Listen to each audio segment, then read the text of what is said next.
Alyce, and I'm here today with the book reviewer tag.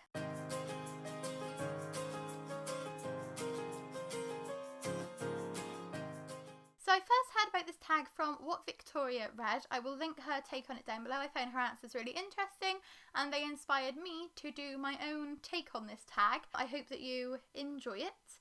I'm not going to tag anybody because as far as I can see, this tag's been going around for a little while, so I'm not sure whether anybody that I would tag will have already done it. But if you haven't done this tag yet and you are a booktuber who enjoys doing tags, then please feel free to do this and leave a comment down below with your link when you upload it so that I can see a few more of these.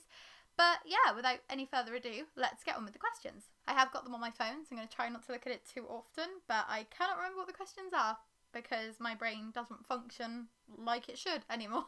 So the first section of this tag is about making reviews. And question 1 is, where do you post your book reviews outside of BookTube? Well, I post my book reviews primarily on my blog, which is thebumblingblogger.co.uk.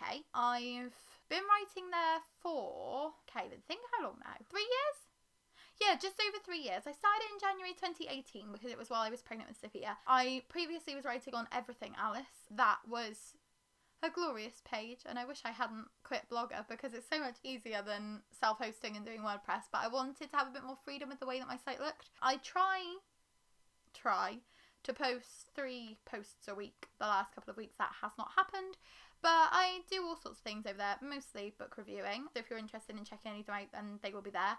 I also cross-post all of my book reviews to Goodreads, and occasionally I write on Twitter. I've got a thread of the books that I've read in 2021, so I'll put the cover and then I'll write like a couple of little bullet points, like summing up my thoughts on the book. So I guess that could count as a book review. Yeah, just basically everywhere, really. I need to start cross-posting to retailers, so I'd ideally like to be posting to Amazon and Waterstones, especially Amazon because I know that helps authors a lot. But I just feel a bit hesitant about it if I haven't bought the book through Amazon, because there was this thing a few years ago when they were like taking loads of people's reviews off, and I don't want to have that kind of fight with them. So if you are a reviewer who cross-posts to Amazon, if you can give me any hints and tips down below, I would really appreciate that, because it's something I've been meaning to do since 2014 when I started this, and it's 2021 and I still haven't tried. The second question is, what is your star rating system? Well, up until last year I just used 5 stars. So 1 star was, this is awful, it shouldn't have been published. 2 stars was, this has like 1 redeeming feature. 3 stars was like, meh, I don't really feel anything about this, like it's kind of alright. 4 stars is like, this is a good book that I enjoyed but I still have a problem with it, and 5 stars was just absolutely perfect. I've been slowly slipping into a 10-point star rating system, so I've started using half stars. This is dangerous because it means that I think about things way too much, and sometimes I end up dropping down ratings because I'll give it like a half star and then I'm like, no, actually that is a 3, that is a 4. But it just gives me a little bit more nuance to be able to talk about books. I was mostly finding it where I was reading a lot of books that were kind of similar. So you'd have one that like was a 5-star, hit all of the points, and one that wasn't quite a 4-star because I didn't have an issue with it, but it wasn't quite as good as that other one.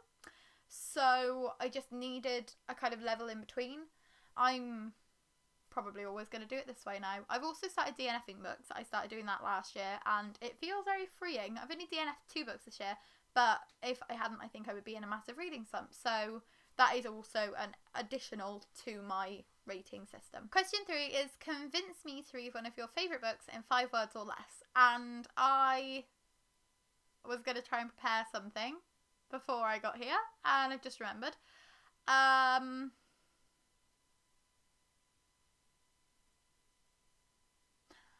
about the Murder Most Unladylike series? Because I love these.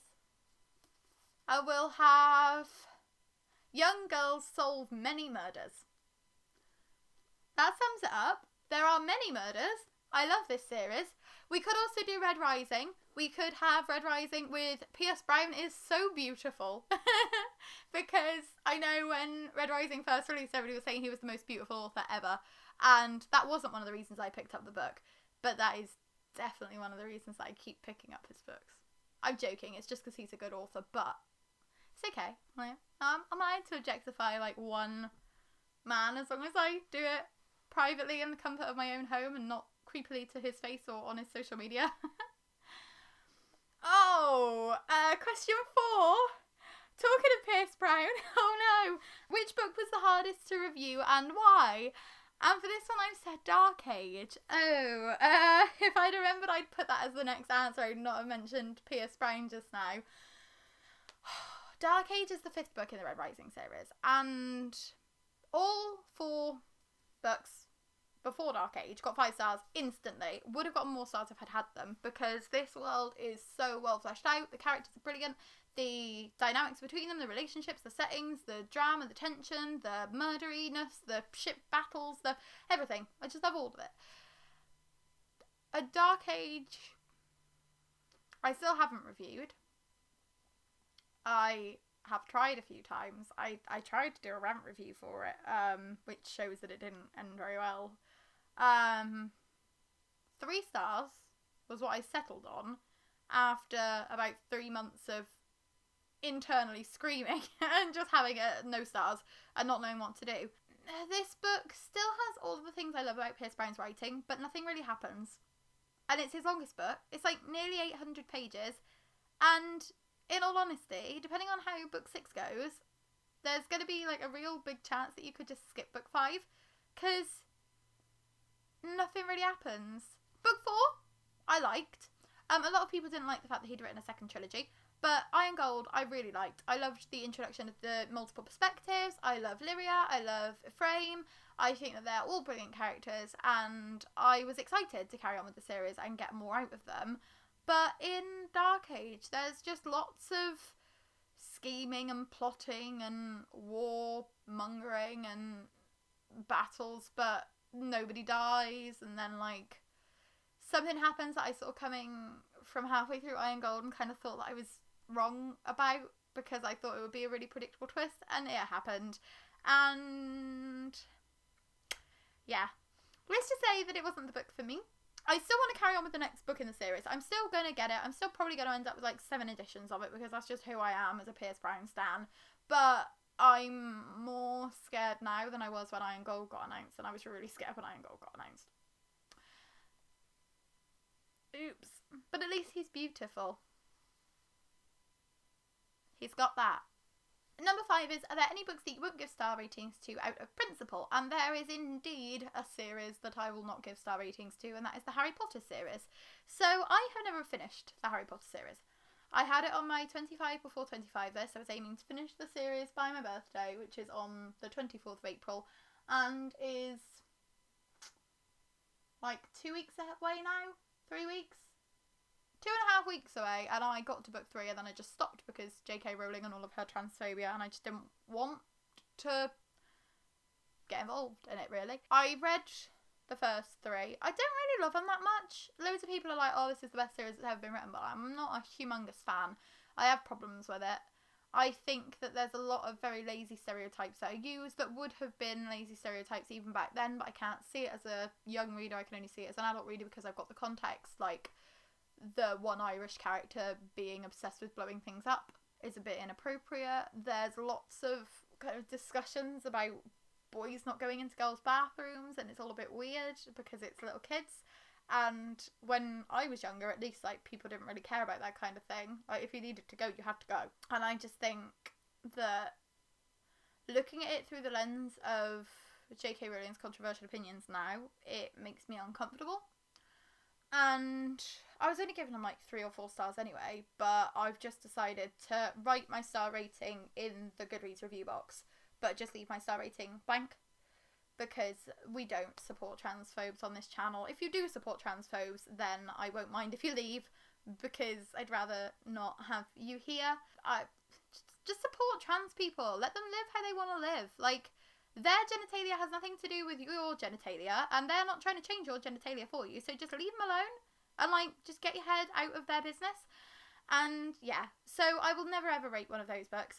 I have no idea whether I'm going to add other controversial authors to these in the future. I also don't rate DNFs. I review DNFs. I tell people exactly why I've DNF'd them, but I don't rate them. I just leave that as a 0 as well.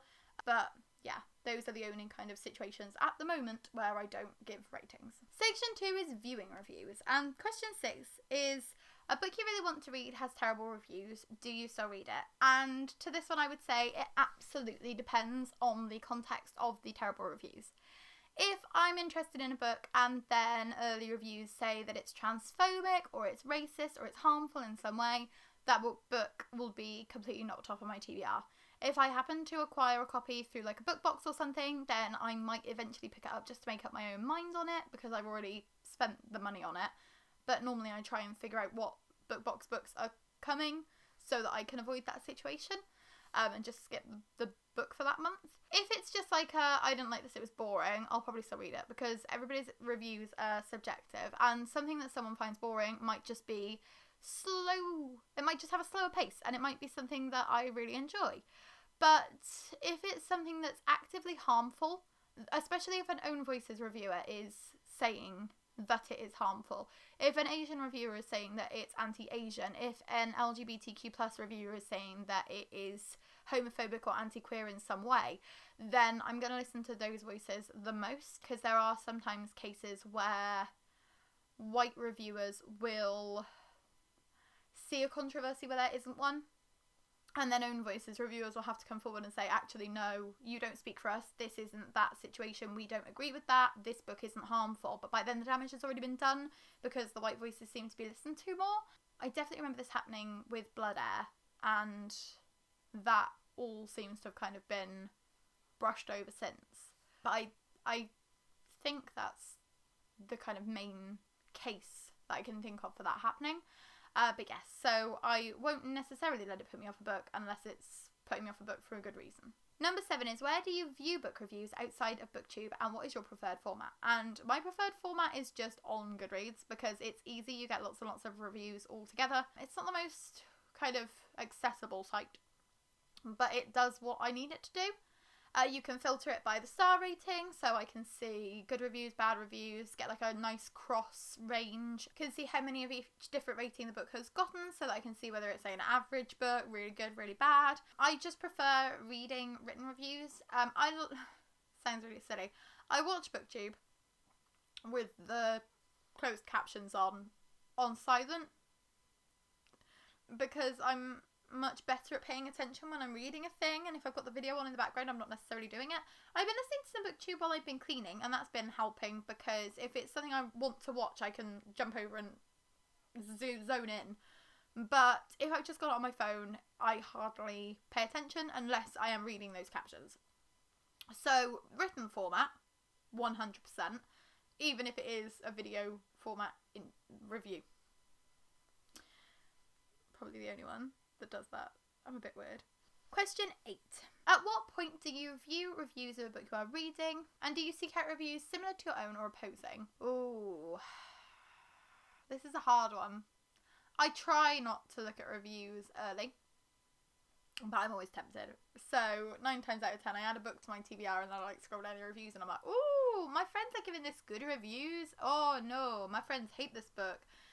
And it doesn't necessarily affect whether I'll read the book or not, but it might be in the back of my mind when I'm reading it. Like, oh, Aoife said this is quite problematic, so I'm probably not going to like this one. Oh, Amy really liked this one, and we've got quite similar reading tastes, so I can totally see what she likes about this, that, this, and the other. It's just one of those things that I wouldn't say I've got an impressionable mind, but I would say that I like paying attention to other people's viewpoints, and I like keeping those viewpoints centered. I don't really know how to explain what I'm trying to say, but if someone has said that they love a book, I will look at that book and think, right, this has been recommended to me as one that is really, really loved. So even if I've got a lot of problems with it, I'll still try and look at the good bits. And vice versa. If somebody recommends me a book but they say that they think I'll like it even though they hated it, I will always kind of hold back a little bit. Even if I'm falling in love with the book, I'll think like, right, look at this critically, try and see the bad points as well, try and see both sides of the book. So I guess that would say that I try and look up opposing views, because it makes me more critical as a reviewer and it makes me more actively engaged when I'm reading. I don't just read it and think, oh, this is a good book, this has got good pacing, good characters, I like the plot. I actually think like, okay, well this is a bit controversial, or this is a bit boring, or this is really amazing, even though this book is a bit slow. I like looking at the whole picture, not just approaching it from one perspective. So yeah, I'd say I kind of look at the reviews all the time. I definitely look at reviews afterwards. Like, if there's something that I'm not too sure on, that I want to get other people's opinions on, if I'm writing my review, I'll write kind of down what I thought, and then I'll see what other people were thinking about the same thing, and it might help me settle on how I felt about it. But yeah, mostly try and avoid the reviews. Like, I'll read the reviews really, really early and then avoid them until afterwards, or constantly. I don't really know how to answer this question. And then this is on section 3, which is stand out from the crowd. And question 9 is, which book have you read with the lowest rating on Goodreads that you have loved? I'm going to see if I can do this on my phone, and if I can't, I will run and grab the laptop. So this might take me a few minutes. But I will go on my read books. I gave again 4 stars, and the average rating was 3.2. So I guess that's quite a bit higher. Same with the Love Hurts anthology, Mallory Blackman and a bunch of UKIA authors. I gave that 4 stars and that was 3.2. So I'd say probably around like a 4 to a 3.2. And then I'll reverse it and I'll get one that's got a really high rating that I've given low ratings to, because that is question 10. Which book have you read with the highest rating on Goodreads that you hated? Again, these all have like 4.6 stars and I've given them 5 stars, so this is working well. Oh, Harry Potter and the Prisoner of Azkaban. I gave it no stars and it's got an average of 4.5, so I guess that counts. There we go. The Girl Who Wanted to Belong by Angela Hart. This was a 2-star book for me, but the average rating is 4.53. This was a book about a girl who had been taken away from her family and like foster care and things. I was invited by the publisher to read it, and I had never read any what I affectionately refer to as sad children books. I don't know what category they come under. They're kind of non-fiction, but they're fictionalized experiences of real life, so I don't know whether it's contemporary or issue-based, but I had never read anything like that before. I thought I would give it a go for the publisher. It didn't gel with me. I think I literally took like 2 years to read it. I read half of it and then I just couldn't finish it. So that would be my lowest rated one. So, there we go. That is the book reviewer tag for you. I hope that you enjoyed this. It got a little bit more controversial than I was expecting it to. I hope that you had fun at least. Please, if you like this video, give it a like. And if you would like to subscribe, then we'd be super duper grateful. We post new videos every Tuesday, Thursday and Saturday. So if you pop back in a couple of days, you'll have Sean taking over the channel for another Sean Saturday. Yeah, we'll see you soon. Bye! Section 2. Gonna have a brief moment to die.